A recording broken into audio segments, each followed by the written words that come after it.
ces webinaires? Parce qu'en effet, le bénévolat est au cœur de vos activités pour une grande partie des associations. On a vu aussi des modalités d'engagement qui ont évolué ces dernières années, notamment suite à la crise sanitaire, avec pour certains une perte un peu de leurs bénévoles un peu âgés, des nouveaux profils qui se sont beaucoup engagés comme des étudiants ou encore des personnes qui sont des personnes salariées qui ont eu du temps à donner. Donc, il y a quand même des nouvelles formes d'engagement qui se sont révélées, notamment sur on pourrait appeler un petit peu la solidarité de proximité, notamment avec son voisinage. Et puis, vous avez on a fait le tour de table, vous êtes dans des structures très différentes, donc vous avez aussi des missions bénévoles qui sont très variées selon vos structures, votre organisation, la cause que vous défendez, les publics avec lesquels vous travaillez, et donc vous avez des besoins différents. Pour autant, rechercher des nouveaux bénévoles, il y a quand même des étapes un peu incontournables qui sont valables pour toutes les structures, quelles qu'elles soient. Vous allez avoir vos spécificités de territoire, vos spécificités de réseau, mais il y a quand même des choses qui sont assez communes à tous. Donc aujourd'hui, l'idée, c'est que vous puissiez un petit peu, je vous avais renvoyé le guide, vous l'avez peut-être aussi reçu en version papier si vous l'avez demandé sur le site. L'idée, c'est de pouvoir partager les grandes étapes, les astuces et les conseils qui sont à l'intérieur de ce guide. C'est un peu vous prémâcher le travail. Voilà, c'est de vous dire un petit peu où sont les choses. Donc, de vous approprier le guide et puis de partager quelques astuces et expériences qui sont remontées, puisque ce guide a été fait avec le concours d'une trentaine d'associations membres de la FEP que j'ai interviewées, plus des ateliers qui se sont déroulés en région avec des membres de la FEP. Donc, ça part vraiment des expériences de terrain. Et aujourd'hui, on va vraiment se concentrer sur la partie mobiliser les bénévoles, mais c'est quand même 3 parties du guide, donc c'est assez dense. On ne pourra pas tout voir dans le détail. Je reste évidemment à votre disposition si vous avez des questions après le webinaire. On va parler de la partie identifier ses besoins, communiquer sur ses besoins et organiser la rencontre de bénévoles.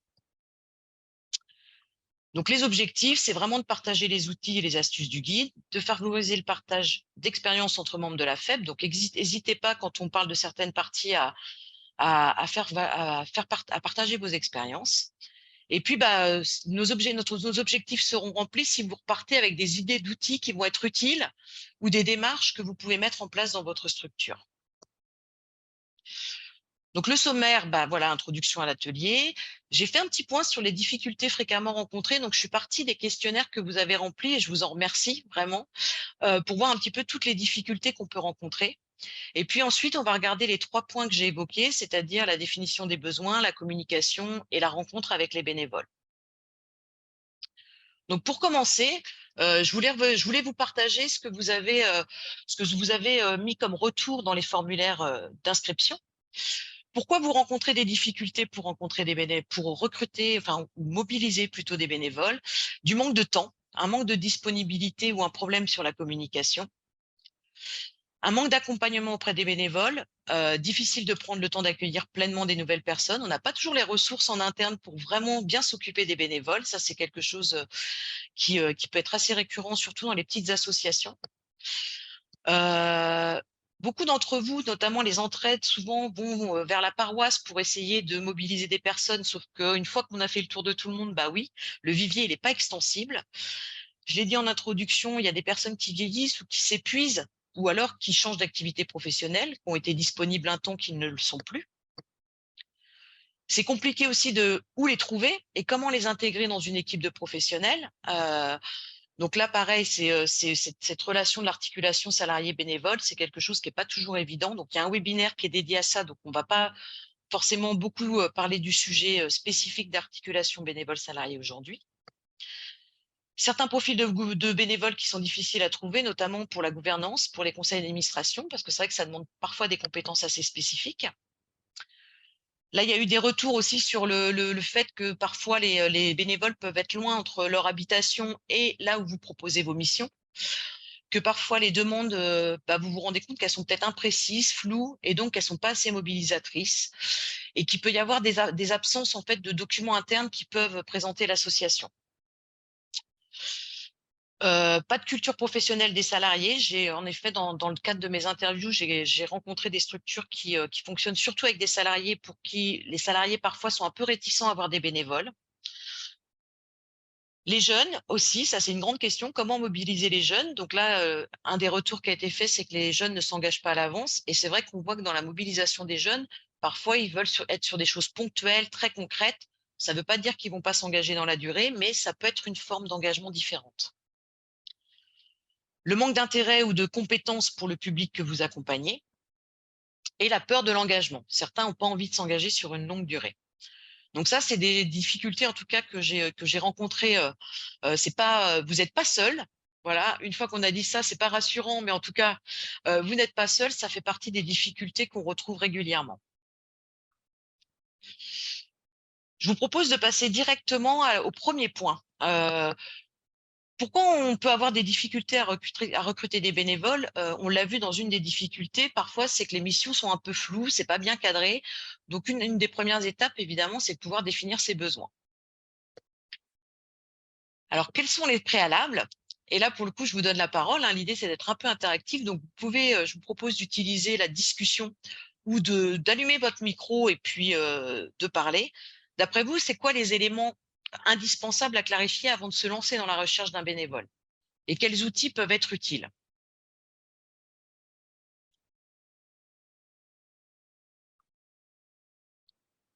Alors, Audrey, je vois que vous parlez, mais faut ouvrir vos micros si vous voulez parler. Dans la conversation, on a de clarifier les besoins. Oui. Alors, comment on peut clarifier les besoins? Comment on s'y prend?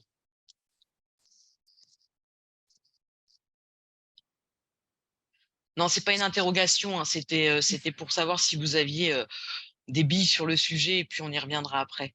Ben, des billes, peut-être pas, mais un questionnement, c'est certain. Nous, on a eu notre dernier conseil d'administration il y a une huitaine de jours et on a clairement identifié qu'on allait avoir besoin au sein du conseil d'administration de gens avec des compétences en matière de finance, de travaux, de communication et on met en marche notre réseau de membres du conseil pour trouver des gens qui ont des compétences là-dedans et puis qui auraient du temps Mmh. parce qu'il y a aussi ça, du temps à consacrer à l'association. D'accord, très bien. Oui, en effet, d'identifier déjà les compétences dont on aurait besoin. Ouais. Et Très au bien, sein, et au sein de la maison d'enfants, on a fait des recherches de bénévoles pour l'aide scolaire aux enfants. d'accord. Donc, comme on est dans un petit village de l'Oise et qu'il y a pas mal de gens autour, on a découvert que même dans le village et aux alentours, il y avait des anciens enseignants qui se sont engagés en tant que bénévoles. Et du coup, on a cinq jours par semaine des gens qui viennent et qui aident les enfants à faire leurs devoirs. Donc déjà, ça, c'est bien, c'est une expérience réussie de bénévoles Ouais, mobilisés. voilà. Mais là, Merci. c'est pareil, on savait exactement ce dont on avait besoin. Bah, c'est un des préalables, donc je pense que tu viens de très bien de dire, faut de bien savoir ce dont on a besoin. J'ai vu que Dominique a levé la main aussi. Oui, oui, je pense qu'il faut faire une différence entre des associations, il y a des salariés, des grosses associations, et nos petites entraides où les missions sont assez simples à définir et à clarifier. Rien à voir entre la recherche de bénévoles au foyer de l'âme et la recherche de bénévoles au casque. Oui, tout à Voilà. fait. Non, non, Euh, tu as bien raison. Ben, en plus, c'est vrai que une des choses qui facilite, c'est parfois, en effet, dans les associations qui ont des salariés et des bénévoles, quand on a quelqu'un qui est dédié à la coordination des bénévoles, à la mobilisation. Et comme tu le dis, en effet, que ce soit la Fondation de l'Armée du Salut, le CASP ou une oui. entraide, c'est pas la même chose. L'entraide des foyers de l'âme, personne n'est dévolu, on est tous des bénévoles, Tout le mais monde. voilà, c'est pas très difficile. Et puis, ce sont des bénévoles de proximité, alors que quand je pense au CASP avec ses 60 établissements, ça doit être bien difficile de trouver. C'est Ouais. beaucoup plus difficile. Et puis, les relations Donc avec là, tu dis, Dominique, que vous, il y a personne qui a un peu ce chapeau, cette casquette au foyer de l'homme, de non. recherche. D'accord. Mais tu vois, c'est un fonctionnement comme un autre. Dans certaines structures, même que bénévoles, certains, tu as une personne ou un petit groupe de deux, trois personnes qui ont un petit peu cette fonction de se mobiliser sur ça. Alors, nous, on est un petit collectif d'animation, mais c'est pour un peu faire le point.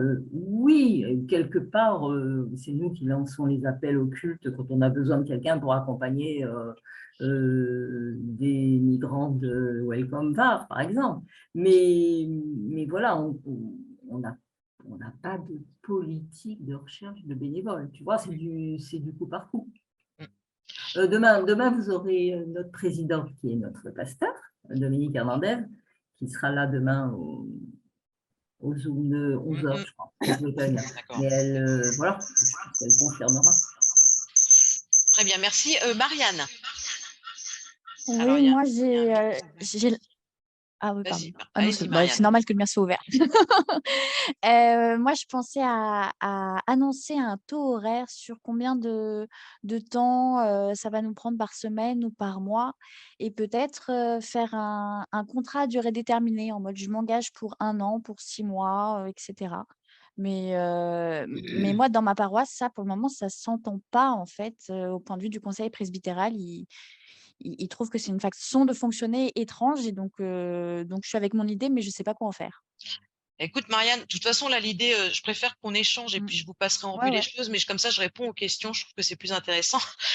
Il se trouve que certaines structures le font, de proposer dans le cadre d'une charte, d'une convention d'engagement. Excusez-moi, je ne sais pas si vous voyez les messages, j'ai des messages, hop.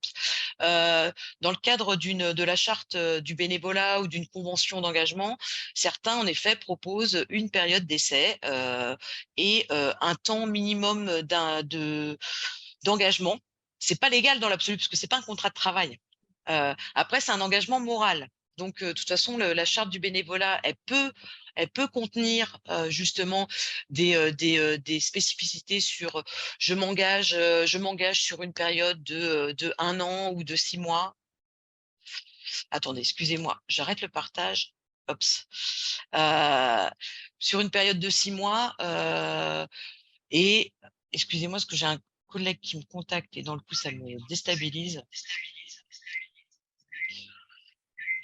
Donc, en fait, ça existe. Après, en effet, c'est pas quelque chose qui se fait partout et comme vous le dites, Marianne, parfois, ça peut être assimilé à un contrat de travail. Donc ça, c'est pas top. Enfin, ça se fait, mais il faut que ça reste un engagement moral et parfois, les gens font un engagement moral et pas un engagement écrit pour pas que ce soit assimilé à un contrat de travail, par exemple.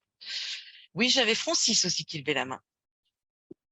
Oui, moi, je voulais dire, par rapport à l'intervention précédente, il n'y a pas de situation miraculeuse puisque nous, on a une personne qui est chargée de coordonner les actions bénévoles, qui est en CDD, et ben c'est celle qui n'est pas là aujourd'hui. Oui. Et qui apparemment n'est pas inscrite pour demain. Donc, il y a la motivation et on revient à un autre sujet qui vient d'être abordé, c'est la façon dont les salariés perçoivent le bénévolat. Oui. Et qui est, Ça, ouais, en ce qui nous concerne, les deux sujets sont directement liés là, Bien sûr. autour de Bien cette sûr. personne. Bien sûr. Merci Francis. Nathalie? Oui, non, je voulais juste dire que je crois que, comme disait Marianne, c'est indispensable de définir, quand on cherche quelqu'un, pour combien de temps à peu près par semaine, quel type, parce que c'est la première question que les gens nous posent. Hein. Combien de temps ça va me prendre? Donc ça me paraît assez indispensable. Et l'autre chose que je voulais dire, que quelque chose qui a très bien marché, c'est qu'on a défini pour une des deux associations un profil très précis et on est allé chercher des retraités qui sont dans une réserve citoyenne. Et ça a très bien marché, mais parce que on voulait un profil très précis. Et c'est vrai que ça nous a beaucoup aidé. Et donc, en fait, je me dis de plus en plus que c'est comme ça qu'il faut raisonner parce que tous les appels à la ronde, ça ne marche jamais. Les grands appels. C'est ça, en fait. C'est ce que vous allez voir. Il n'y a pas de solution miracle, malheureusement. Et donc, je vais on va passer un petit peu en revue les différentes étapes. Il n'y a pas de solution miracle. Il faut trouver ce qui nous convient à nous et selon son territoire aussi. Après, quelque chose il y a quand même des bases qu'il est important de garder en mémoire. Hop, alors attendez, je reprends. Vous voyez bien l'écran, c'est bon? Oui. Donc voilà, les préalables. Donc ça, c'est des choses que vous retrouverez dans le guide, mais j'ai ajouté moi quelques éléments. En effet, il faut déjà savoir quelles activités nécessitent l'engagement de bénévoles. Edith, tu l'as dit, toi, vous, c'est il va vous falloir des gens avec des compétences de communication, etc. Donc, il faut bien les identifier. Il faut savoir où est-ce qu'on cherche des bénévoles. Identifier les compétences requises, que tu as aussi mentionné, Edith. Clarifier l'engagement attendu et ses conditions, ce que vous venez de dire exactement, Nathalie. C'est-à-dire qu'en effet, un bénévole, il ne va pas venir si on lui dit, oh, on ne sait pas, ça peut être 1 heure, ça peut être deux jours. Voilà, il faut pouvoir, ça peut être évolutif, évidemment, mais quelqu'un s'engage selon le temps qu'il a, donc il faut pouvoir lui spécifier. Donc voilà, j'avais mis fréquence. À quelle fréquence? Est-ce que c'est toutes les semaines? Est-ce que c'est ponctuellement? Quel jour de la semaine? Et là, j'ai mis ce qu'on appelle l'e-bénévolat. Parce qu'en effet, avec le Covid, il y a ce qu'on pourrait appeler le bénévolat numérique qui s'est développé. Des personnes qui, par exemple, sont prêtes à s'engager, disent, mais moi, par exemple, si je dis n'importe quoi, c'est répondre à des appels à projets pour l'association, je peux le faire de chez moi sur ordinateur. Donc, faut pas écarter cette possibilité. Vous pourrez pas tout faire. Évidemment, la distribution de colis alimentaires, elle peut pas se faire en numérique. Mais certaines missions peuvent être aussi assurées à distance avec la personne qui vient évidemment parfois dans l'association, parce que c'est important qu'elle fasse du lien et qu'elle en fasse partie. Mais voilà, ça fait partie aussi de ces nouveaux modes d'engagement qu'il faut pas forcément écarter. Et il faut voir, est-ce que c'est possible, quelque part, de faire du télé-bénévolat. Voilà. Répertorier en effet les missions, les tâches et les responsabilités éventuelles. Et là, en effet, il y a la fiche, une des fiches pratiques qui est disponible sur le site. Suzanne vous a envoyé le lien vers la page du site où vous pouvez télécharger toutes les fiches qui sont associées au guide en version Word ou PDF, ce qui vous permet de les personnaliser. Et la fiche numéro 1, justement, elle reprend un petit peu toutes les étapes pour décrire la mission. Je vous la montrerai juste après. Clarifier les profils, parce qu'en effet, peut-être que demain, si vous devez faire, par exemple, si c'est pour décharger un camion qui livre les denrées pour l'aide alimentaire, évidemment qu'il faut quand même une condition physique. Peut-être que vous avez besoin d'avoir des profils avec des compétences particulières. Voilà, c'est aussi à clarifier. Après, ça peut être ouvert à tous. Vous n'avez pas de profil spécifique parce que tout le monde peut le faire, mais c'est bien de se poser la question. Anticiper aussi l'arrivée d'un nouveau bénévole. Dans ses besoins, il faut, là, clarifier ses besoins, les rendre réalistes dans le sens, OK, on a besoin de nouveaux bénévoles, mais faut l'anticiper, qui va l'accueillir, comment on va l'intégrer, etc. Donc ça aussi, c'est des conditions à prendre en compte et parfois, il vaut mieux repousser une fiche de mission. Si on sait qu'on n'est pas très disponible ou que l'été arrive, évidemment, il vaut peut-être mieux attendre septembre avant de le lancer que de commencer en juin, quand on sait qu'en juillet-août, il n'y aura pas grand monde pour accompagner le bénévole et ça peut le démotiver. Voilà, et voir l'impact sur la charge de travail, la disponibilité. Identifier là où les personnes qui seront référentes du bénévole. Donc là, on en parlait tout à l'heure avec Dominique, plus sur qui fait de la mobilisation. Mais c'est bien quand un bénévole il arrive, il sache un petit peu à qui il va adresser ses questions, à qui il va pouvoir se référer. Donc ça aussi, c'est important. Ça peut être des salariés aussi. Là, Francis a dit que vous avez dans l'organisation vous une personne qui est dédiée à ça. Donc j'imagine que c'est cette personne qui est la référente. S'assurer aussi que la mission bénévole, elle peut être interrompue sans conséquence sur l'organisation. Et là, je viens sur ce que disait Marianne, où vous hésitez à savoir s'il ne faut pas demander un engagement, etc. Et en effet, on a certaines activités dans les associations. Si les bénévoles ne sont pas là, c'est compliqué.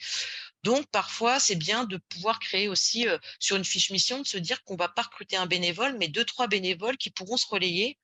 Et finalement, on crée un petit collectif qui va assurer la mission et qui peut se relayer. Parce qu'en effet, ça, c'est un petit peu la problématique quand on travaille avec des bénévoles. Comme ce n'est pas un contrat de travail et que les personnes sont libres, c'est normal. En fait, le jour, s'ils ne peuvent pas venir pendant un mois, ils ne peuvent pas venir pendant un mois. Et là, ça peut avoir des conséquences sur vos activités. Et puis, en fait, une fois qu'on a un peu défini tous ces besoins, c'est comment on rédige une fiche mission qui est un petit peu claire. Là aussi, il y a une fiche qui est spécifique, la fiche numéro 2, qui vous donne un modèle qui fait très institutionnel. Donc, c'est pas forcément le format le plus sympathique pour pouvoir communiquer ses missions bénévoles, mais qui au moins a le mérite de mettre un petit peu tous les points qu'il est important de mentionner. Je vous montrerai juste après.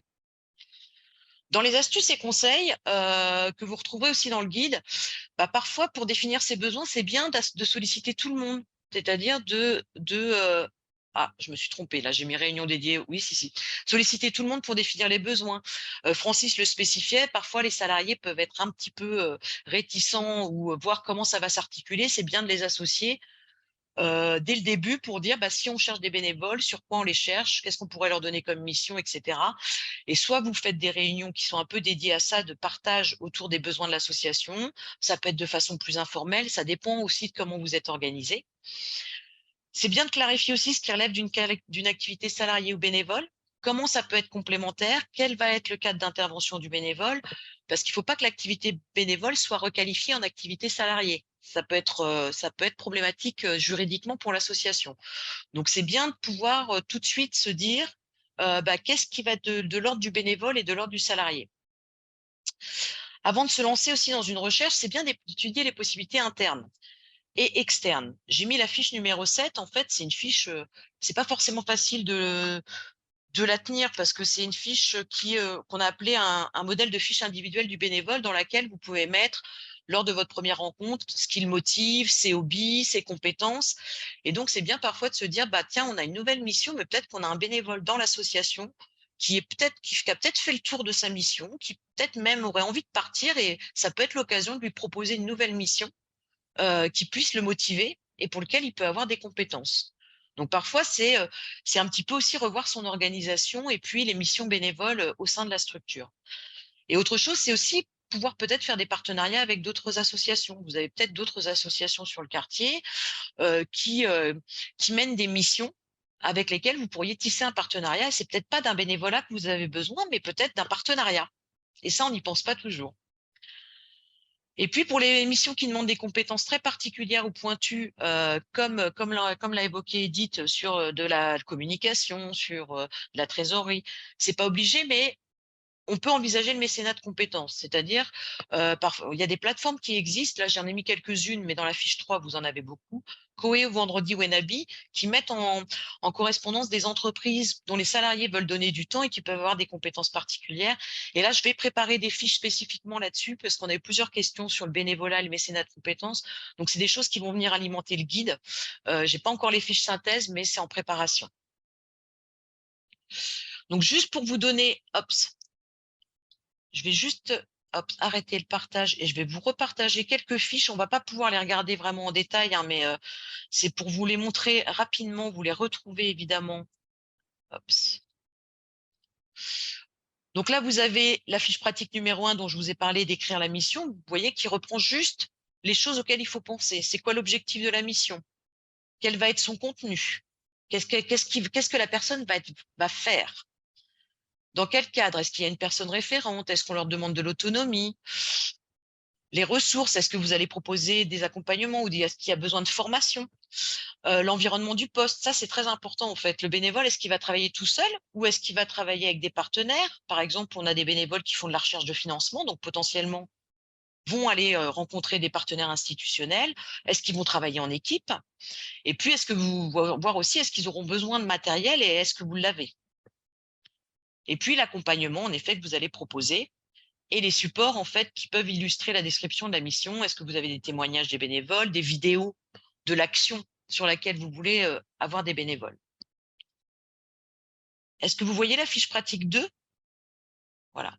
Donc là, le modèle de fiche mission, comme je vous l'ai dit, l'idée, c'est d'avoir en tête vraiment les grandes lignes. Le type de mission, le domaine d'action, public concerné. Donc ça, vous l'avez en Word, donc vous pouvez tout modifier. C'est bien de présenter sa structure. C'est important de dire sur quoi vous travaillez, c'est quoi vos missions. L'objectif de la mission et sa description, évidemment. S'il y a des savoir-être et des compétences demandées, parce que si vous recherchez des bénévoles pour, par exemple, là, on était avec la collègue Manon à l'entraide de Reims vendredi et il y a un espace café écoute pour les personnes qui viennent chercher des colis. Donc, évidemment, ça demande des compétences spécifiques de faire de l'écoute de personnes qui peuvent être en situation de grande précarité. Est-ce qu'il y a des conditions particulières? Je le disais tout à l'heure, est-ce qu'il faut porter des choses? Est-ce que c'est plutôt du bénévolat sur des soirées? Enfin voilà, est-ce qu'il y a des conditions particulières? Évidemment, le lieu, la disponibilité souhaitée, on l'a évoqué tout à l'heure, la date et la durée, le nombre de bénévoles. Donc, vous pouvez dire que vous recherchez 2 ou 3 bénévoles, la personne à contacter, et puis vous pouvez évidemment mettre votre site internet. Et puis, je vous le montrerai plus tard dans la présentation.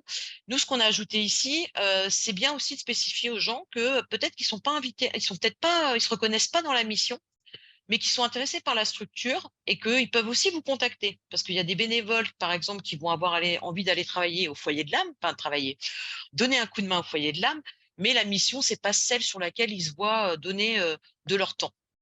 Donc, ça permet d'ouvrir aussi les choses et peut-être d'avoir la bonne surprise d'avoir des personnes qui viennent toquer à la porte en proposant autre chose. Pardon, mais ça, c'est des fiches qui sont censées être mises sur un site internet? Oui, alors vous allez retrouver dans la discussion, Suzanne vous a partagé le lien.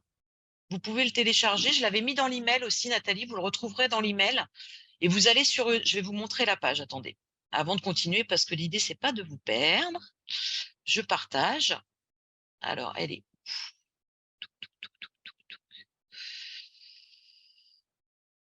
Je ne la trouve pas. Non, ce que je veux surtout dire, c'est qu'est-ce qu'on en fait de cette fiche? Où on la met? Ah, laquelle? Celle-là, par exemple, cette fiche de mission pour recruter Attendez. des bénévoles. En fait, Eh c'est ben, on y vient une juste fois qu'on après. a rempli. Eh ben, Ouais, on y d'accord, vient d'accord, juste après. pardon, pardon. Non, il n'y a pas de souci. Hop, ok. Excusez-moi, dans le coup, je retourne à partager l'écran. Je viens juste après hein, sur les fiches. La fiche pratique numéro 3, bah justement, Nathalie, comment faire connaître ces missions bénévoles? Là, j'ai répertorié tout ce qu'on m'a dit et tout ce que j'ai trouvé sur comment, justement, on fait connaître sa mission bénévole à l'extérieur. Donc là, pareil, on va pas avoir le temps de rentrer dans le détail, mais il y a le bouche à oreille. Et pour information, c'est de mes rendez-vous avec les personnes, c'est ce qui marche le mieux, le bouche à oreille. Vous pouvez évidemment poster cette fameuse fiche pratique mission dont on parlait, Nathalie. Vous pouvez la mettre sur vos réseaux sociaux, sur votre page Facebook. Vous pouvez aussi l'avoir lors des forums des associations, avoir un petit panneau avec « Nous recherchons des bénévoles ». Vous pouvez aussi avoir une petite affiche que vous allez afficher dans les centres sociaux, les maisons de quartier, le boulanger, enfin voilà, dans tout le quartier. Il y a aussi des sites dédiés. Donc voilà, vous connaissez peut-être Je veux aider, assez connu, Je veux aider.gouv. Voilà, j'ai listé tous ceux qui existaient. Parfois, il y a aussi des sites spécifiques sur les sites des mairies. Là, j'ai vu récemment que la mairie de Nantes a créé un onglet recherche de bénévoles sur son site, par exemple. Vous avez donc voilà tous ces sites sur lesquels vous pouvez, France Bénévolat aussi, hein, sur lequel vous pouvez vous inscrire. En général, c'est gratuit pour les associations. Faut enregistrer votre organisation et après, vous pouvez publier des offres de mission. Voilà. Et là, je vous ai parlé un petit peu du mécénat de compétences. Donc, on avait listé tous ces acteurs. Et là, je vais préparer des fiches spécifiques là-dessus pour vous donner plus d'informations. La fiche pratique 4, c'est le conseil pour l'élaboration d'un support de communication, puisque parfois, c'est bien d'avoir un petit flyer, un petit document, une petite plaquette qui présente l'organisation. Donc là, je ne rentre pas dans le détail de cette fiche parce que c'est quelque chose d'un peu spécifique. Je vous laisserai la regarder. Hop, et je m'arrête là parce que, hop, on va passer à l'autre partie. Donc voilà les fiches qui peuvent vous être utiles sur définir vos besoins. Ici. Ce qu'il faut retenir, voilà, alors j'en ai peut-être oublié, mais j'ai fait une sélection. Ce qu'il faut retenir pour vous aider à formuler ce que j'ai appelé les opportunités de bénévolat dans votre association, c'est une promesse claire. C'est-à-dire à quoi je vais contribuer en tant que bénévole. Pensez aux motivations des personnes qui veulent s'engager. Elles ont envie d'être utiles, elles ont peut-être envie plutôt de travailler avec des enfants, elles ont peut-être envie de contribuer à quelque chose qui relève du quartier, qui est local, peut-être l'international. On avait une personne qui nous a dit travailler aussi sur le niveau international. Donc, c'est important de dire aux gens, voilà, venez contribuer à accompagner les personnes, un tel, etc. Un cadre défini, on l'a dit, avoir des dates ou des durées, avec qui ils vont travailler, pour qui. Préciser ce que va gagner le bénévole, gagner entre guillemets évidemment. Quel bénéfice pour lui? Il va contribuer à accompagner par exemple des personnes en situation de précarité, il va passer un bon moment, il va contribuer à faire vivre ses valeurs et les valeurs de l'association. Voilà, c'est important de dire aussi comment lui va s'y retrouver. Un bénévole aussi, quand il vient, il cherche parfois à acquérir des compétences, du développement personnel, du réseau. Voilà, c'est important de l'avoir en tête. Une fiche mission ou une annonce qui a aussi un ton convivial et accueillant. C'est pour ça que je vous disais, la fiche qu'on vous propose, elle est un petit peu formelle et institutionnelle. Mais n'hésitez pas à intégrer de l'humour, de la convivialité. Voilà, moi j'ai vu des annonces parfois, alors c'était pas pour du bénévolat, mais c'était pour un travail salarié, mais qui disait venez mouiller la chemise avec nous. Enfin voilà, il y a plein de façons un petit peu conviviales et avec humour de proposer une mission. Et puis surtout, vous assurer que vous avez un suivi rapide derrière. On va en revenir après, mais c'est vrai que parfois on a dans le clarifier ses besoins, et quand je disais identifier les personnes qui peuvent être les contacts, c'est vraiment s'assurer que quand une personne va répondre, parce que j'ai eu plusieurs retours d'expérience où on m'a dit bah nous en fait on a fait des recherches bénévoles, mais on n'est pas très disponible et on est passé à côté de demandes parce qu'on n'avait pas le temps d'y répondre. On n'avait pas le temps de répondre à la personne, de lui proposer rapidement une rencontre. Voilà, donc on peut perdre quelque part des bonnes volontés si on ne s'assure pas qu'il y a un suivi rapide, d'où la période est importante et votre disponibilité, de s'assurer que vous êtes dans une période où vous êtes disponible. Maintenant, sans du tout de transition, mais ça va avec, comment communiquer sur vos besoins une fois que vous avez clarifié tout ça. C'est déjà un gros travail, hein, mais une fois que vous avez une mission claire, comment communiquer? Alors, je vois qu'on avance, donc je vais m'autoriser à continuer. Vos retours. Donc, j'ai mis aussi vos retours dans les questionnaires. Donc, vous avez dit de la cooptation, réseau proche, bouche à oreille que j'ai mis en gras, comme je vous le disais juste avant. Moi, c'est quelque chose en fait qui est beaucoup remonté, comme quoi le bouche à oreille marche vraiment très bien. Le mail, il y a des gens qui font des campagnes mail, par exemple, ils ont des sympathisants ou des gens qui ont adhéré à l'association mais qui ne sont pas bénévoles. Bah, ils lancent un mail à tous leurs contacts pour dire on est en recherche de bénévoles. Demande occulte et dans le journal paroissial pour les entrées qui sont en lien avec la paroisse. Certains font des réunions d'information aussi régulières, une fois par mois, et ça permet aux personnes de venir aussi sur des réunions d'information collective. Les réseaux étudiants et associatifs, c'est vrai que les étudiants parfois s'engagent sur un temps court, le temps d'une année scolaire, mais parfois ils ont aussi, notamment dans les grandes écoles, parfois on leur demande de s'engager pour une cause. Donc ça peut être une opportunité de se rapprocher. Si dans les villes où vous êtes, vous avez des grandes écoles, ça peut être intéressant de savoir s'ils ont des conditions un petit peu d'engagement associatif. Ça se fait de plus en plus. Je l'ai dit, les forums des associations, ça peut être l'occasion de vous faire connaître au niveau de votre quartier ou de votre ville, via votre site internet. Il y a aussi via des services civiques. Alors, il y a Visa AD qui est membre du réseau FEP qui propose du service civique. Les plateformes, comme Je veux aider, sur les sites de bénévolat, les sites spécialisés, on l'a vu tout à l'heure dans la fiche pratique numéro 3. Et parmi les bénéficiaires, donc ça aussi c'est une vraie question, c'est-à-dire que les personnes qui parfois sont bénéficiaires, et ben aussi, je sais qu'il y a Episol à Grenoble, par exemple, qui propose beaucoup de bénévolat à des personnes qui sont en situation irrégulière, et donc sont en lien avec une association qui les accompagne, qui s'ennuient, hein, très clairement, qui savent pas quoi faire de leur journée, qui sont ravis de venir donner du temps. Voilà. Ops. Donc, pour communiquer. Alors, ce qui est important avant de communiquer, c'est, comme on l'a dit, hein, il y a parfois des répétitions, mais voilà, ça permet de bien insister sur certains points. S'assurer que la description de la mission, elle est libellée de façon attractive. Donc, comme je l'ai dit tout à l'heure, indiquer vraiment en quoi c'est vraiment le bénévole va contribuer à quelque chose. Est-ce que votre équipe bénévole, elle est dynamique? Est-ce que vous pouvez choisir aussi de communiquer avec du tutoiement? Certains disent tu t'ennuies, rejoins-nous. Donc ça, c'est vous qui choisissez, mais ça peut créer de la proximité. Donc voilà, la description, elle est quand même importante. Il ne faut pas que ce soit un copier-coller de votre site internet. Essayez de faire quelque chose peut-être de beaucoup moins formel. Vérifiez que toutes les informations utiles apparaissent. Donc là, dans la fiche 2, description mission, parfois, on oublie de dire combien d'heures par semaine, ou on oublie de donner le mail de contact ou le téléphone.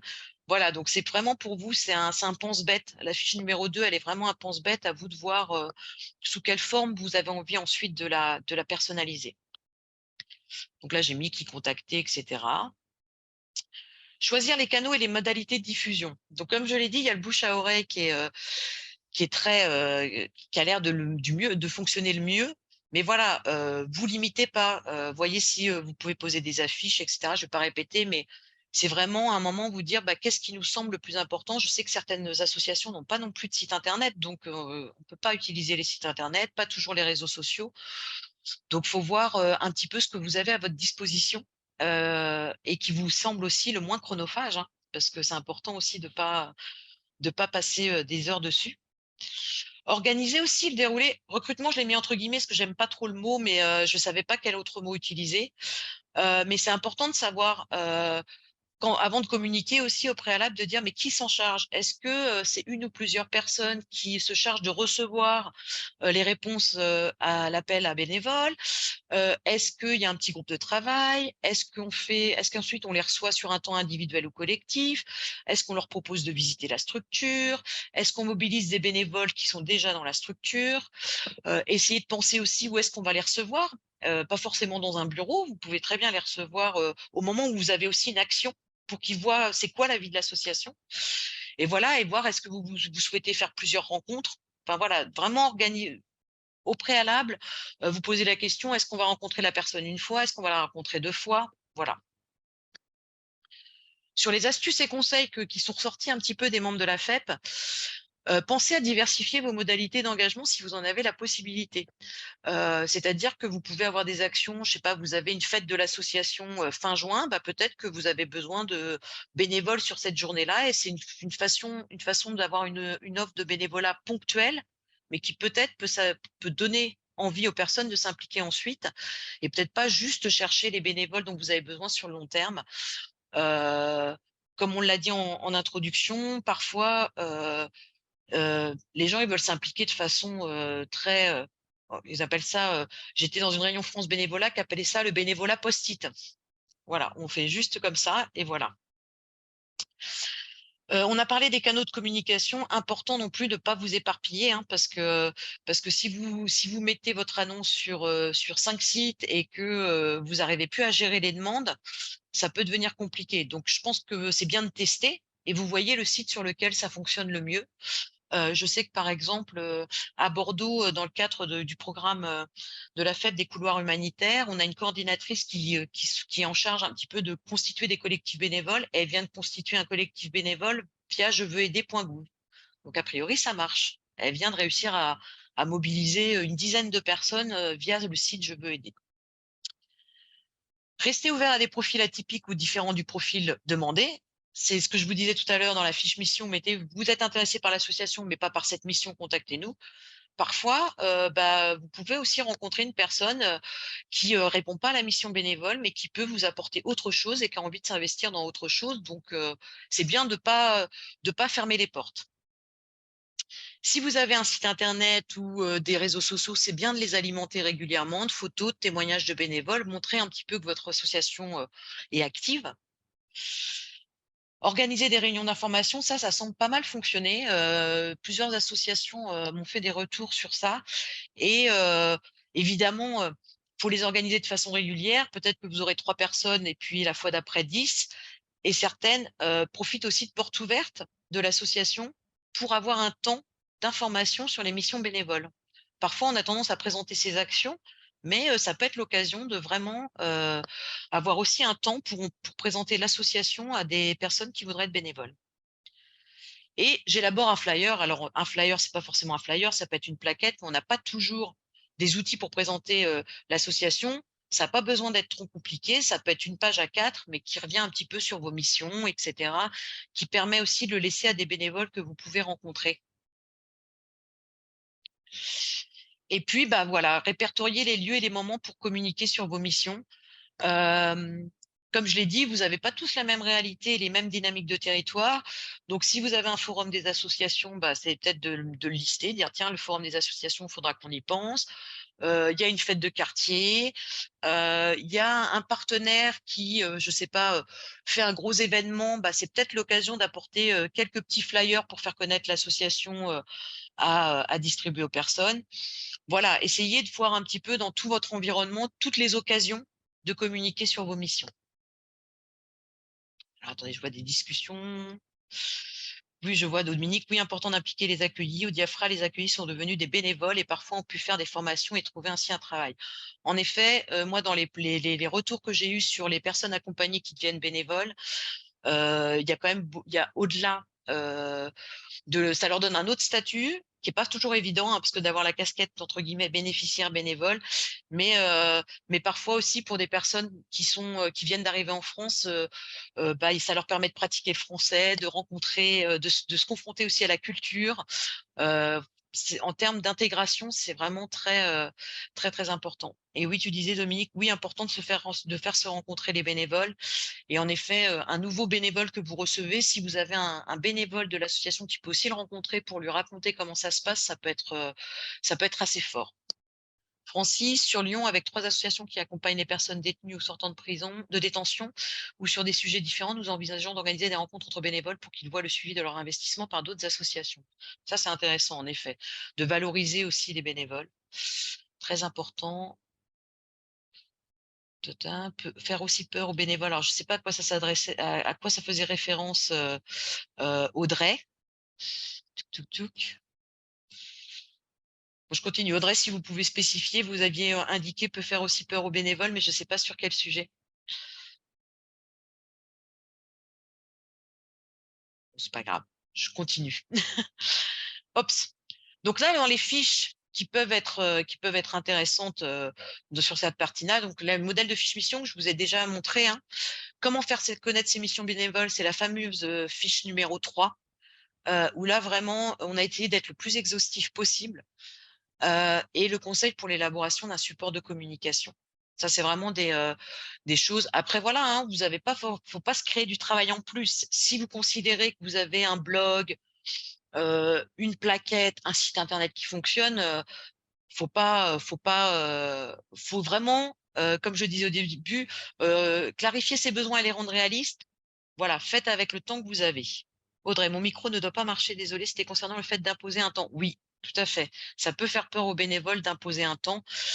Après, c'est toujours l'équilibre entre l'association a certains besoins et en effet, la personne vient quand elle veut. Mais du fait de votre activité, je pense que c'est entendable de dire que ça demande un certain engagement dans la régularité ou dans la durée. Hops. Pour communiquer, donc j'ai mis quelques points saillants un petit peu sur qu'est-ce qu'on pourrait retenir de tous ces éléments. Le bouche à oreille, donc n'hésitez pas à inviter les bénévoles actuels à mobiliser leur réseau, à parler de leur engagement auprès de leur famille, leurs amis, leurs voisins, leurs collègues. Il y a des associations, je trouve ça très intéressant ce qu'elles font.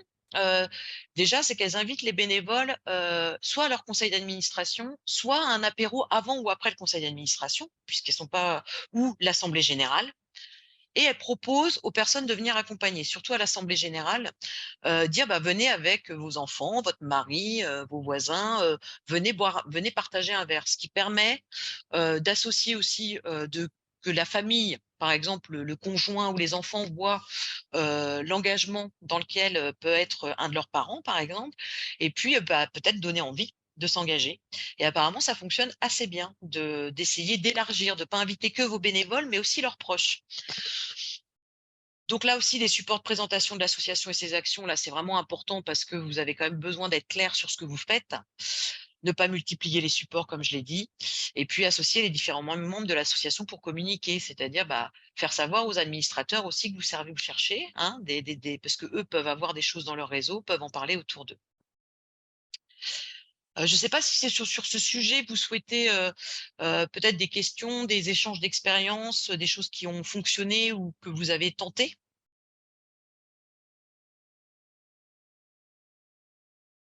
Arrête le partage. Non, est-ce que des questions complémentaires, est-ce que ça vous semble clair ou irréalisable et trop de travail?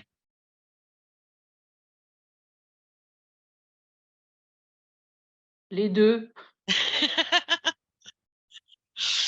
Là, après, je vous rassure, moi, j'ai eu des associations avec qui j'étais en contact pour faire ce guide qui m'ont dit que ça fonctionnait plutôt bien. Et quand ils ont reçu le guide, ils m'ont dit on ne fait pas tout ça, hein. Donc, il n'y a pas besoin de faire tout ça pour que ça fonctionne.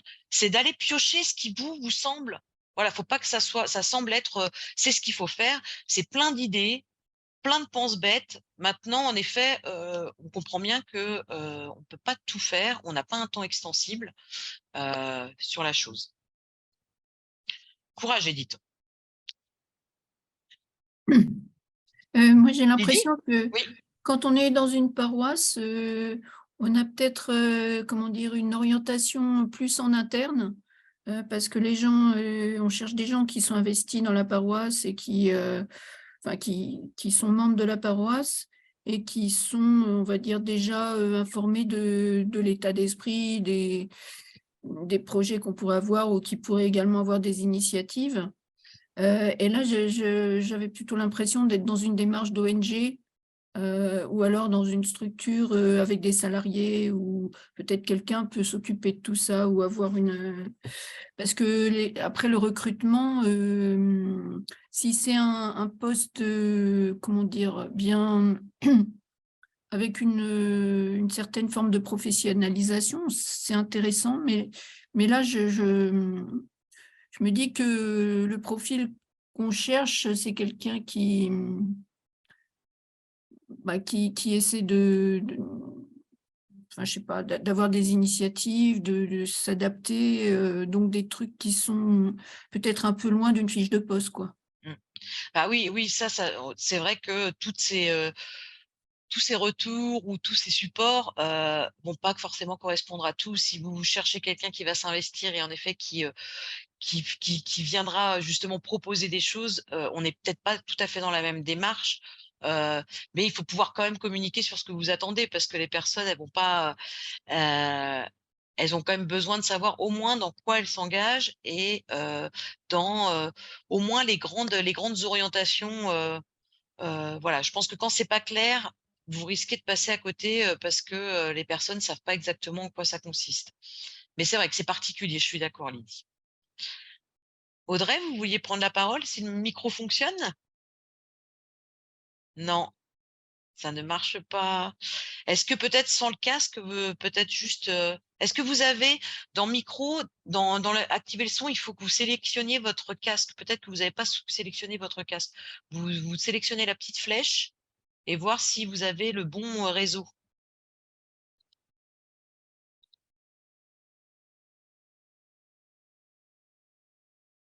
En attendant qu'Audrey, autrement faites-nous un petit chat, je suis désolée. Alors, je regarde les discussions. Les moments conviviaux gratuits sont indispensables pour le lien et la motivation des bénévoles, dit Nathalie. En effet, beaucoup quand même viennent pour ça, pour avoir des moments conviviaux, surtout des personnes ceux qui sont en activité ou ceux qui ont été en activité, ils n'ont pas envie de retrouver les tensions ou les pressions qu'ils ont connues dans le cadre du travail en général, hein. Hop. Et Dominique dit: «Exemple chez nous, partenariat épicerie sociale, Croix-Rouge française et Entraide ou asso atelier informatique». Exactement, c'est ça. C'est pour ça que je dis le bénévolat n'est pas la seule solution. Parfois, c'est pas le bénévolat qui va répondre à vos besoins. Audrey, je vous laisse nous faire un petit message, je suis désolée. D'autres réactions? Bah, je vous propose de continuer et j'espère que je vous plutôt que vous encourage que je vous décourage. Hops, ah non. Hops, vous voyez? C'est bon? Alors, donc là j'étais excusez-moi, on vient de le voir. Organiser la rencontre. Donc une fois vous avez fait ces choses très simples qui sont de savoir ce dont vous avez besoin, que vous avez communiqué et que des personnes vous disent: «Bah, moi je suis intéressée», comment ça se passe? Est-ce que vous avez déjà des modalités de rencontre de bénévoles, qui fonctionnent bien, par exemple? Est-ce que vous avez, dans vos associations, des, heu, des choses qui sont en place et qui fonctionnent? Ah, français. Alors je sais plus, le prénom n'a plus de son. Mince. Ta ta ta. Edith, non, rien n'a été mis en place. Audrey, en ce qui concerne la complexité vient du fait qu'il y a 8 associations qui fonctionnent différemment. Oui, c'était ça que vous vouliez, dire quand ça pouvait faire peur. Oui, Dominique? Non, je voulais dire que moi, j'étais convaincue de ce bien fondé, mais on n'arrivait pas à le mettre en place parce que nous ne sommes pas assez disponibles. Je prends un petit exemple, l'accompagnement des migrants là, qui viennent à l'OFPRA ou au CNDA, ou à la CNDA. On est une petite quinzaine, on aimerait bien tous se rencontrer et on n'y arrive pas. Voilà, on n'arrive pas à identifier une soirée, une journée. Enfin bon. Donc on se croise, on se croise au culte, on se croise les uns les autres. Là, Mais... là, tu parles de le fait de vous rencontrer entre bénévoles, pas de Ouais, rencontrer des ouais. nouveaux bénévoles. Là, je parle d'organiser la rencontre avec quelqu'un qui voudrait être bénévole. Ah, mais ça, les nouveaux bénévoles, forcément, on les rencontre. Oui. Voilà, c'était ça. Excuse-moi, il y a peut-être eu confusion. Ah oui, oui. Non, mais je trouve que c'est important aussi, quand on participe à une Oui. même activité, Mm. de pouvoir partager, tu vois. Ouais, exactement. Bah, écoute, c'est l'objet du deuxième webinaire, accueil et accompagnement. Ah oui, c'est ça, on en parlera. Parce que bien sûr, il y aurait sûrement besoin aussi de groupes de parole parce que c'est un peu lourd ce que l'on reçoit des uns et des autres. Mais voilà, on n'a pas le temps, là, on n'y arrive pas, quoi. On fait les choses comme on peut. Hein. D'accord, merci Dominique. Alors Nathalie dit oui, les réunions régulières fonctionnent tous les 2 mois environ. On a choisi le dimanche matin. Alors, je pense que vous parliez aussi, Nathalie, d'organiser des rencontres entre bénévoles.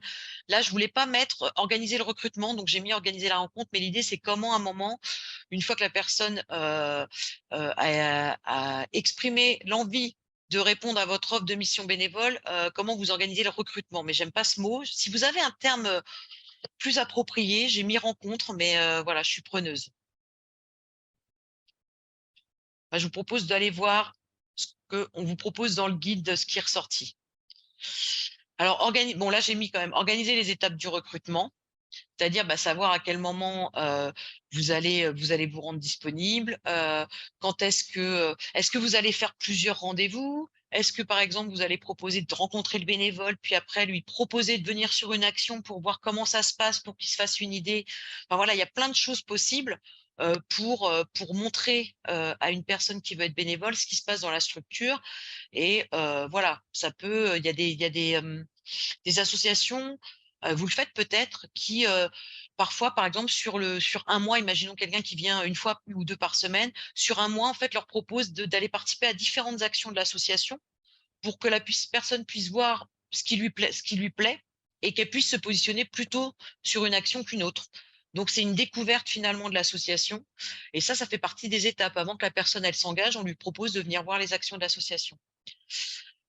Définir les modalités de la rencontre.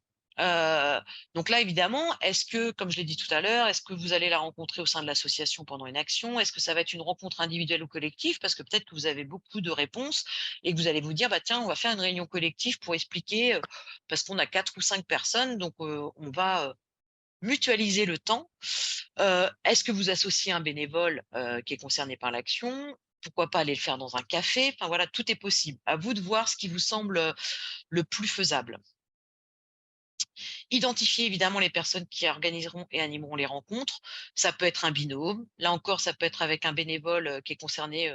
Je prends l'exemple de l'aide alimentaire ou d'activités de soutien scolaire. S'il y a des bénévoles qui sont déjà sur l'action, c'est bien qu'ils puissent être présents pour expliquer concrètement comment ça se passe et ce qui est fait. Préparer le temps de rencontre. Et là, justement, je vous montrerai juste après. On a fait pareil, c'est un petit peu un pense-bête sur à quoi je pense avant d'organiser la rencontre. J'y reviens juste après. La rencontre en elle-même, voilà, qu'est-ce que vous allez faire pendant ce temps de rencontre? Vous présenter la structure, est-ce que vous allez faire visiter? Est-ce que vous allez faire rencontrer des équipes? Est-ce que vous allez donner des documents? Pendant cette rencontre, c'est bien de pouvoir expliciter les attendus du bénévolat, et la charte du bénévolat peut être un support, voilà, pour un petit peu dire, voilà, qu'est-ce qu'on attend d'un bénévole. Donc là aussi, on a fait une fiche générique. Faire visiter les locaux, montrer les activités. Et remplir une fiche individuelle du bénévole. Donc tout ça, pareil, hein, je ne connais pas d'organisation qui fait tout ça en même temps, je vous rassure. C'est plusieurs choses. On n'a pas forcément le temps de tout faire et c'est pas forcément pertinent. La fiche individuelle du bénévole, je vais vous la montrer. C'est ce que je vous disais, c'est après la rencontre de dire, bah tiens, la personne m'a parlé qu'elle savait faire ceci, cela, etc. Donc, je vais le noter ici. Elle m'a dit qu'elle était motivée par ça. Elle m'a dit qu'elle avait des contraintes. Voilà, de pouvoir un peu tout mettre et puis de pouvoir voir, par exemple, quand on parlait de mobiliser des nouveaux bénévoles, bah, peut-être que dans 6 mois, vous aurez besoin de quelqu'un pour une autre mission et peut-être que c'est cette personne que vous venez de rencontrer qui a les compétences, mais il n'y avait pas cette mission qui était en tête à ce moment-là et vous pourrez peut-être lui proposer. Mais ça demande, je suis bien consciente, hein, de l'administratif et c'est pas toujours évident. Ensuite, sur les astuces et conseils, on a toujours tendance parfois à vouloir donner plein d'informations aux bénévoles. Et c'est important de lui donner de l'information sur la structure, mais une option, ça peut être aussi justement d'avoir de la documentation que le futur bénévole peut lire plus tard et de prendre le temps de la rencontre pour vraiment échanger avec la personne. On n'est pas sur un entretien d'embauche, on est moins sur des compétences qu'un savoir-être finalement. Je pense que vous cherchez plutôt une personne avec un savoir-être, sauf si vous avez demandé des compétences spécifiques, mais même avec des compétences spécifiques, le savoir-être est plus important. Donc, le temps de discussion et d'échange est important et de laisser parler la personne et pas l'inonder d'informations. Évidemment, ça dépend, hein. Il y a des personnes qui ont besoin de plein d'infos, d'autres qui n'en ont pas besoin. Mais c'est bien de prévoir de la documentation à laisser à la personne et éviter de passer trop de temps à vous parler et le laisser parler. Ensuite, voilà, bah, ça peut paraître évident, hein, mais voilà, on peut prendre le temps de proposer un café, d'avoir un échange informel autour d'un café. On n'est pas obligé d'avoir sa liste de questions. Voilà, c'est aussi quelque chose d'important pour distinguer aussi l'entretien d'embauche. Alors ça, c'est quelque chose que j'avais pas vu venir quand j'ai commencé à travailler sur le guide. Veillez à appliquer les mêmes modalités de recrutement pour tous les bénévoles. En fait, j'ai eu des retours de certaines structures qui disent, bah moi en fait j'ai un problème, c'est que j'ai des bénévoles, bah ils parlent entre eux normalement. Puis il y en a certains qui me disent, ah ouais, toi tu as rencontré, tu as eu un entretien, tu as eu ceci, tu as eu cela, mais moi pas du tout. Moi on m'a dit on a besoin et j'ai mis la main à la pâte tout de suite, etc. Des fois ça peut créer un petit peu de crispation sur des bénévoles qui disent, je comprends pas pourquoi moi j'ai passé tout un processus et toi tu es venu du jour au lendemain. Donc voilà, ça c'est pareil, c'est pas quelque chose à faire absolument, mais il y a un principe d'équité, d'égalité de traitement et pas créer de différence parce que parfois certains peuvent être sensibles au fait que bah voilà, on leur a fait passer un parcours du combattant pour être bénévole et quand un autre, il apprend qu'un autre est venu du jour au lendemain. Voilà, c'est un petit point de vigilance. Comme je disais, bah voilà, évidemment, répondre rapidement aux personnes qui se manifestent et leur communiquer déjà des informations au préalable. Recevoir le candidat bénévole avec un autre bénévole expérimenté, un salarié, un administrateur, 2 regards valent mieux qu'un. Peut-être que vous allez accrocher avec le bénévole et puis que votre collègue ou le salarié ou l'administrateur, lui, va repérer des choses en disant je suis pas sûr, etc. Donc c'est toujours bien d'avoir un regard croisé. Partager les règles de fonctionnement de la structure, ça peut paraître pas grand-chose. Certains ont un règlement intérieur, d'autres pas. Mais c'est bien, en effet, je crois que c'est notamment Francis Foyer Mater. Je me souviens que la personne qui s'occupe justement de l'accueil de bénévoles me disait qu'il y a des règles spécifiques puisqu'ils accompagnent des enfants qui sont dans la MEX sur de l'aide aux devoirs, dans des rendez-vous, etc. Et je crois, si je me trompe pas, Francis, par exemple, une des règles, c'était ne jamais donner son numéro de téléphone à l'enfant pour pouvoir garder une distance et c'était les personnes du foyer mater qui ont contact avec les enfants et pas forcément le bénévole. Voilà. Il y a des règles parfois comme ça qui sont liées aussi au fonctionnement ou à l'organisation de la structure. Ça peut être bien de les partager. Tout comme bah, dans certaines entraides, quand il y a par exemple les colis alimentaires, on peut aussi conseiller aux bénévoles de ne pas donner peut-être leur numéro de téléphone privé pour pas qu'ils soient harcelés par les personnes, sans être harcelés, en tout cas dérangés pour des choses qu'ils peuvent pas forcément gérer. Voilà. Nathalie dit c'est bien de faire signer une charte des bénévoles sur les règles d'anonymat, les infos qui restent en interne, etc. En effet, c'est ça que sur les règles de fonctionnement, c'est tout ça. C'est un moment aussi expliquer aux personnes qu'il y a une certaine confidentialité, qu'ils vont peut-être accueillir des personnes qui sont en grande difficulté et que c'est pas censé sortir de l'association. Voilà, ça peut paraître normal, surtout pour quand on est depuis longtemps dans la structure, mais pour une personne qui arrive, c'est important de lui expliquer les règles de fonctionnement. Et parfois, certains peuvent ne pas adhérer et ça peut être aussi l'objet d'un non-souhait de continuer. Donc là, hop, je vais vous montrer juste les fiches pratiques qui sont associées à tout ça. Hop là. Donc, hop, excusez-moi, j'arrive pas. Hop là. Fiche pratique 5. Donc, la trame pour la rencontre du bénévole, pareil, c'est le pense-bête. Évidemment, accueillir la personne, lui dire qu'il s'agit plutôt d'un entretien et c'est de se rencontrer, se présenter. Évidemment, se présenter mutuellement, pas oublier de dire qui on est, quel est notre rôle, quelle casquette on a. Lui proposer de se présenter, savoir si elle connaît l'association. C'est bien de lui demander si elle connaît l'association pour voir si elle a fait quelques petites recherches, si elle a un centre d'intérêt particulier. Repérer par quel biais le bénévole a connu l'association aussi, si vous ne le savez pas dans un premier temps, parce que ça va vous aider pour peut-être mobiliser d'autres bénévoles. Si la personne vous dit qu'elle a vu l'annonce sur un site ou si c'est par bouche à oreille, c'est important de le savoir. Présenter la structure, comme je mettais rapidement, ne pas assommer la personne avec la chose, présenter les missions, et puis surtout clôturer la rencontre, parce que c'est vrai que parfois on a tendance à dire bon bah d'accord, on vous recontacte, mais c'est bien de demander à la personne d'abord est-ce qu'elle a des questions, de lui présenter les documents, vous l'avez dit Nathalie, la charte du bénévole, tout ça, si vous l'utilisez, c'est l'occasion de la partager avec elle.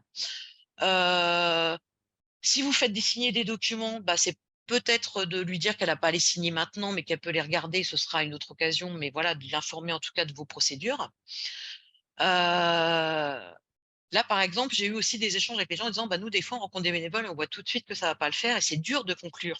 C'est dur de conclure l'entretien. Et donc là, une des choses qui était remontée, c'était si la personne ne semble pas correspondre aux attentes, c'est ici. Hop, par exemple, pas forcément lui donner les documents et lui dire écoutez, nous, on a un processus qui fait qu'on en discute en équipe, on a plusieurs personnes qui sont intéressées. Enfin voilà, pas non plus donner de faux espoirs, mais essayer de trouver un moyen de dire que vous allez revenir vers la personne, mais que vous ne donnez pas une réponse directement. Évidemment, préciser les documents qui seront à communiquer, parce que parfois, pour certaines activités, par exemple, il faut s'assurer qu'il y a un casier vierge, par exemple, qu'il faut une carte d'identité parce que l'association a une assurance pour ses bénévoles. Voilà, il faut aussi penser aux documents potentiellement dont vous aurez besoin. Et puis surtout convenir de la suite. Voilà, est-ce qu'il y a un autre rendez-vous? Qui va la recontacter? À quel moment? Par quel biais? Dans quel délai? Voilà, donc ça, c'est vraiment le petit pense-bête. Y compris, alors Francis dit, y compris le remboursement des frais, exactement, oui. Très bien, Francis. On a une fiche pratique note de frais, mais en effet, c'est important de dire aux bénévoles, là on l'a vu dans les limites, ou en tout cas les choses qui sont un peu compliquées, parfois des gens qui habitent loin de la structure. Voilà, s'ils doivent prendre le bus ou leur voiture, est-ce que vous remboursez les frais d'essence? Enfin voilà, tout ça, c'est important de leur indiquer. Est-ce que quand ils sont là une journée, est-ce que le repas il est pris en charge? Voilà, ça, c'est toutes les petites choses quand même qui peuvent faciliter par la suite l'intégration. Fiche pratique 6, alors là, je vais pas passer trop de temps parce que c'est une charte de bénévolat. Les personnes que j'ai interrogées, beaucoup, je leur ai demandé de m'envoyer leur modèle et l'idée, c'est que j'ai pris un modèle et j'ai essayé de le compléter un maximum. Donc, il y a les missions les finalités de la structure, le fait que la structure s'engage, donc tous les engagements de la structure, les engagements du bénévole. Et certaines structures, en fait, font juste une charte qu'elles donnent aux bénévoles ou qu'elles affichent dans l'association et ne demandent aucune signature. C'est juste une information qui est communiquée et s'assurer que la personne adhère. D'autres la font signer. Donc, on a mis une partie facultative parce qu'on peut faire il y a des organisations qui font carrément des conventions d'engagement. Mais certains utilisent la charte du bénévolat comme une modalité d'engagement. Et là, justement, ce que disait tout à l'heure, attendez, je recherche. Marianne, qui disait voilà, ça peut être compliqué de demander de l'engagement, etc. Voilà, vous pouvez spécifier aux dates horaires suivantes, vous pouvez le personnaliser, mais attention, c'est pas un contrat, ça reste un engagement moral entre vous deux. Et enfin, la fiche pratique 7, qui est la modèle de fiche individuelle dont je vous parle depuis tout à l'heure. Donc là, on l'a fait sur Word, mais vous pouvez avoir un tableau Excel, c'est beaucoup plus simple d'avoir un petit tableau Excel pour ceux qui maîtrisent Excel. Voilà, vous avez le nom, prénom, date de naissance, adresse postale, téléphone, personne à contacter. C'est important d'avoir un fichier bénévole parce que c'est important d'avoir les contacts des bénévoles quelque part. Il arrive, je vous le souhaite pas, mais il arrive, je sais pas, un bénévole se tord la cheville pendant une des actions, une des activités, bah, c'est bien que vous ayez, pareil, ça je l'avais pas anticipé du tout, mais une personne à contacter un petit peu comme dans le milieu professionnel, mais savoir qui vous devez contacter si quelqu'un doit venir la chercher parce qu'elle s'est tordu la cheville. Un bénévole qui ne vient pas, et puis bah, vous remplacez un collègue ou un autre bénévole parce qu'il peut pas. Lui, il a tous les numéros dans son téléphone, mais vous avez aucun numéro et vous voyez pas le bénévole arriver. Vous êtes inquiet de savoir ce qui se passe. Bah, faut que vous puissiez trouver son téléphone quelque part. Donc c'est vrai qu'on n'y pense pas, mais c'est important d'avoir quelque part les informations sur les bénévoles qui soient partagées. Situation personnelle, ça, franchement, ça, c'est à votre libre arbitre hein, de voir. Mais ça peut être bien de savoir si la personne elle est en recherche d'emploi. Vous savez que potentiellement, bah, elle va peut-être retrouver un emploi, elle sera moins disponible. Les professions actuelles ou antérieures, ça peut être aussi une indication sur des compétences qu'ils peuvent avoir. Si quelqu'un vous dit, je sais pas, j'étais agent immobilier, je pense à Francis, j'étais agent immobilier, bah peut-être que c'est pour trouver des logements pour les personnes qui sont accompagnées, bah peut-être que c'est une compétence à mobiliser. Mais la personne n'a peut-être pas envie de le faire. Hein, voilà. Formation, compétences, donc ça vous donne un peu une idée, loisirs, centre d'intérêt.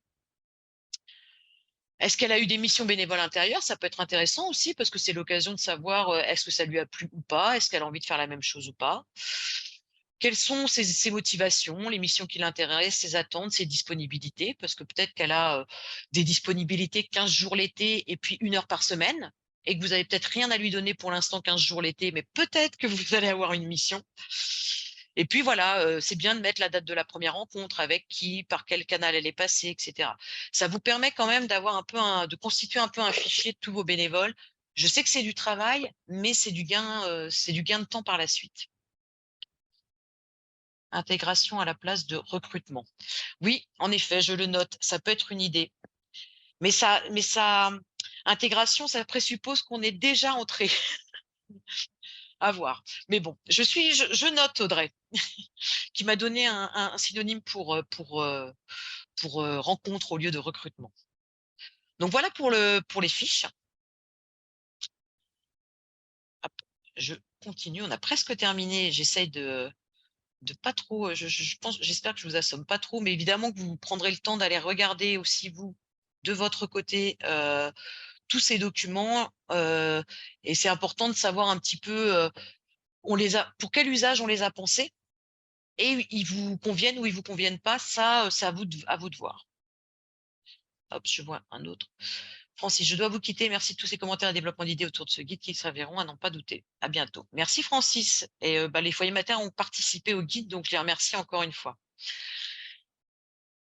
Donc, voilà, hop, c'était là. Ce que je voulais, donc pour retenir, attendez, non, hop, on est plus loin. Hop, je reviens. La rencontre, voilà, hop. Excusez-moi. Les fiches, voilà. À retenir pour organiser la rencontre ou l'intégration. Donner envie, en fait. Hein. Alors, Audrey dit, je voulais vous dire que j'adorais ce guide et que j'en ai commandé pour tous les présidents de nos associations ainsi que pour les animatrices de nos établissements. Bravo. Merci, c'était le but. Donc, on espère que ça va servir, Audrey. Organiser la rencontre, donc donner envie. En effet, faut donner envie aux personnes de venir s'impliquer dans l'association. C'est bien de donner des exemples concrets.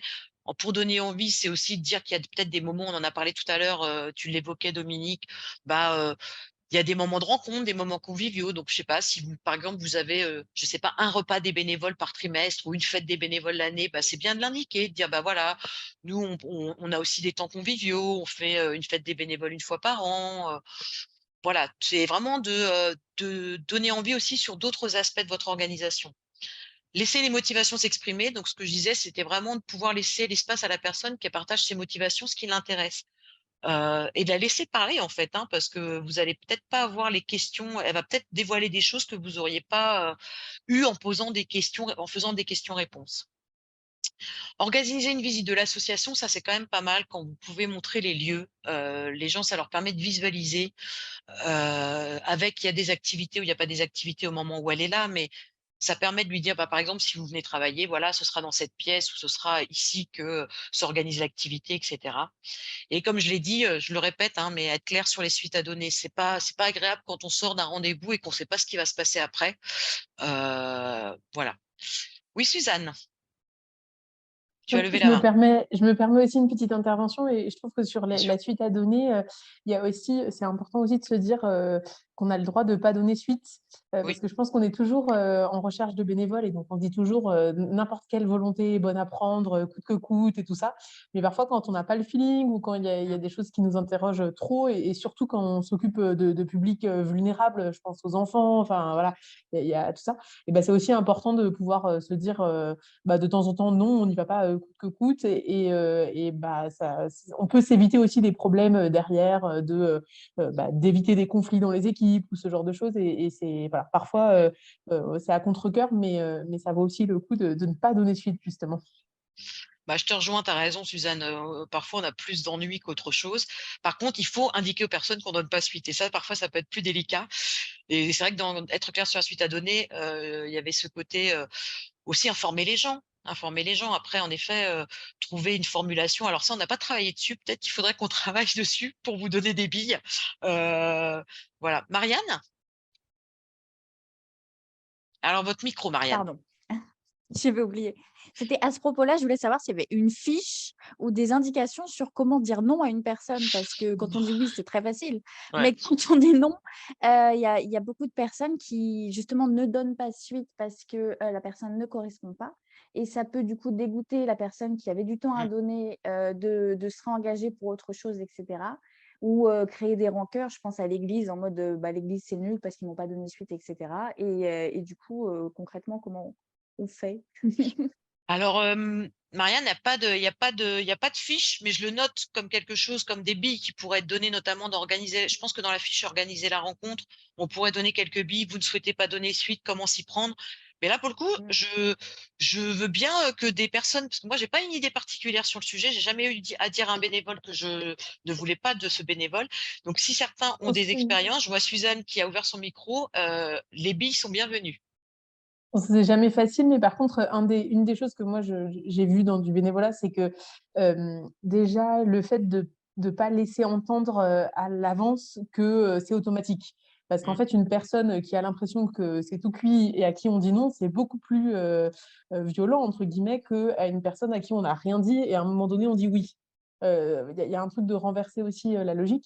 Et donc, du coup, c'est voilà, en disant, bah, en prévenant à l'avance, on recherche, on va se rencontrer, vous pourrez vous prononcer sur le fait de vous, si vous voulez vous engager ou pas, et nous aussi on pourra se prononcer, enfin voilà, mettre les choses petit à petit, et après effectivement, je pense que c'est quelque chose qui se réfléchira sur concrètement quels mots utiliser, comment on fait, comment on argumente, mais je pense que c'est jamais facile. Est-ce que quelqu'un a un exemple à nous donner d'un moment où il a peut-être dû refuser ou en tout cas indiquer à quelqu'un qu'il n'allait pas donner suite? Alors, dans la discussion, Dominique, en tout cas, c'est très important de dire que nous ne l'intégrons pas, ne pas faire comme une entreprise, pas de réponse, réponse négative. Je suis d'accord. Enfin, c'est pas possible. Pour moi, c'est pas possible. Enfin, ça, c'est mon avis personnel, pour le coup. C'est aussi le mien, enfin, Ouais, c'est insupportable, quoi. ouais. Et bon, Oui, on peut pas faire si pas de réponse sous 15 jours, vous non, n'avez pas été non. retenu. C'est pas possible. Alors bon, dans les grosses assos, je sais pas, hein, au fond, s'ils font pas comme ça, parce que tu vois, ils fonctionnent comme des Je pense entreprises. que ça arrive. Je pense que ça arrive. Quand tu as 2000, enfin, j'en sais rien. Non, je veux pas dire, mais par exemple, à la CIMAD, je sais pas. Quand tu as 2000 bénévoles, je sais pas. Ouais. Mais enfin, pour des associations qui se disent protestantes, la moindre des choses, c'est d'avoir un entretien, de Après, ça dire dépend. que c'est pas tout à fait le profil Le qu'on profil cherche. recherché. Hein. Voilà. Non, mais en fait, c'est bien parce qu'en fait, on n'a pas eu de retour sur des choses, pas tant de retour que ça sur des choses manquantes. Et on voulait cette année, l'idée, c'était que les associations puissent se l'approprier. Et l'objet de ce webinaire, c'est en effet de vous prémâcher le travail et puis d'échanger un petit peu de vive voix, mais aussi d'avoir vos retours. Donc, je merci beaucoup parce que je vais le noter comme potentiellement quelque chose à faire et une enquête à mener auprès de quelques structures que je rencontrerai prochainement. Je leur poserai la question.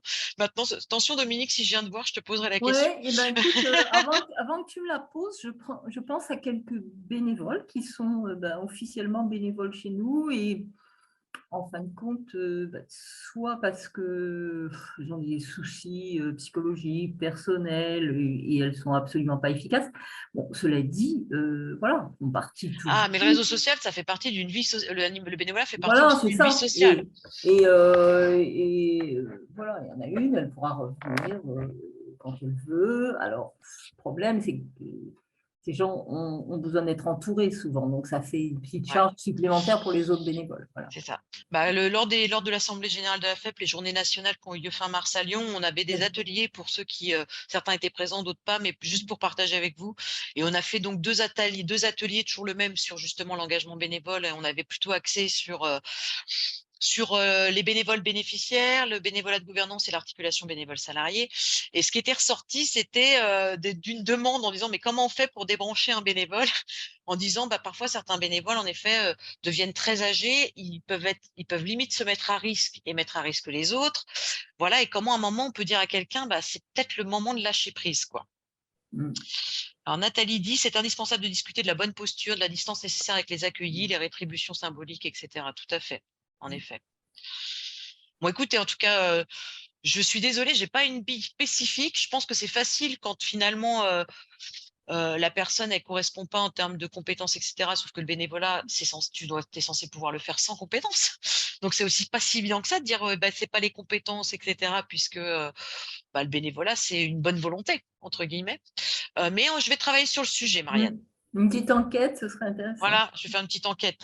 Mm. Pour les anciens bénévoles, il faut les aider à lâcher, ça prend du temps, mais on y arrive, dit Nathalie. Mm. Oui, exactement. Alors, je vois que le temps avance, mais on est pas mal. On est pas mal, il reste 2 minutes. Je voulais juste, pour finir, faire un petit focus sur les fiches pratiques, mais pas dans le détail, mais pour vous montrer un petit peu ce qui existe. Je vous avais demandé vos retours sur les outils utilisés. Ça, c'était pour comparer après ce qu'on a sur les fiches pratiques. Donc, certains, aucun outil. Et peut-être qu'il n'y en a pas besoin, hein, ça dépend de la taille de sa structure. Certains utilisent Word pour les contrats, donc c'est ce qu'on a mis derrière, soit la charte du bénévolat, soit une convention d'engagement, mais c'est vrai qu'on ne l'appelle pas contrat parce que c'est pas un contrat de travail. Des livrets d'accueil, ça c'est pour le prochain webinaire sur l'intégration. La charte du bénévolat, certains font que de la communication verbale, donc il n'y a pas forcément d'outils spécifiques. Flyer et présentation de l'assaut, entretien guide, des fiches qui présentent les missions bénévoles, donc on l'a vu, c'est les fiches missions. Les réseaux, les sites internet, le journal, ça fait partie aussi des outils qu'ils utilisent. Projection d'une vidéo sur l'activité. En effet, parfois, vous avez peut-être produit des petites vidéos d'une action particulière. Ça peut être intéressant d'envoyer le lien à quelqu'un qui veut être bénévole. Le guide de l'engagement bénévole de l'entraide processante, je pense que c'est le guide dont on parle aujourd'hui. Et puis, certains, en effet, ont des logiciels. Là, c'est dans le cadre d'un EHPAD, charte du bénévolat, qui est là aussi, il y a plusieurs structures, ce qu'ils font. Parfois, quand ils ont un peu besoin de remobiliser leur équipe bénévole, ils font un travail de co-construction de la charte du bénévole avec les bénévoles. Parfois, ça peut être bien de la rebalayer, notamment quand on a des bénévoles qu'on pense un petit peu loin de nos valeurs ou de nos missions. Ça peut être bien de faire un travail collectif avec les bénévoles et dire bah, on va un petit peu revisiter notre charte et voir si on est toujours d'accord, si elle nous convient, si c'est les bons mots, etc. Voilà, disait des trames pour l'entretien, etc. Et donc là, je vous ai juste remis toutes les fiches pratiques qui existent, donc que vous retrouverez sur la page internet et les fiches. Donc aujourd'hui, en effet, on a vu la fiche 1, 2, 3, 4, 5, 6, 7. Donc c'est pas mal. On n'a pas vu la fiche 8. Mais c'est pas grave, c'est un pense-bête des informations à transmettre, mais vous irez la voir. Et puis les autres fiches seront vues dans le cadre des prochains webinaires. On reviendra sur certaines des premières fiches dans les prochains webinaires.